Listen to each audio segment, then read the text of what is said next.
Sriperumbudur JPR தொழில்நுட்ப கல்லூரி மீண்டும் ஒரு செயற்கைக்கோளை ஏவ உள்ளது. கல்லூரியில் நடைபெற்ற உலக மகளிர் தின விழா கொண்டாட்டத்தில் இதனை அறிவித்த கல்லூரி நிர்வாகம் 2 கோடி ரூபாயில் உருவாக்கப்பட உள்ள JITSat-2 என்ற செயற்கைக்கோள் முழுக்க முழுக்க அரசு பள்ளி மற்றும் கல்லூரி மாணவிகளால் உருவாக்கப்பட உள்ளதாக அறிவிக்கப்பட்டது. நிகழ்ச்சியில் இஸ்ரோ விஞ்ஞானியும் ஆதித்யா L1 திட்ட இயக்குநருமான நிகார் ஷாஜிக்கு வாழ்நாள் சாதனையாளர் விருது வழங்கி கௌரவித்தனர். நீங்க ரொம்ப பயப்படதான் உங்க மேல ரொம்ப வன்முறைகள் ஜாஸ்தியாகும். அதனால பெண்கள் பயப்படக்கூடாது.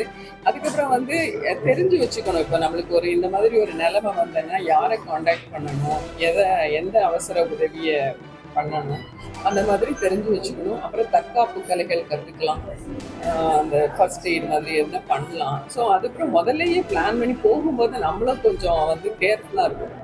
ஸ்பேஸ் கிட்ஸ் இயக்குனர் ஸ்ரீமதி கேசனுக்கு ஆற்றல் மிக்க விருதும், காஷ்மீரை சேர்ந்த இளம் விண்வெளி ஆராய்ச்சியாளர் இன்பிசாத் யுசாப் நாத்துக்கு இளம் ஆராய்ச்சியாளர் விருதும் வழங்கப்பட்டது.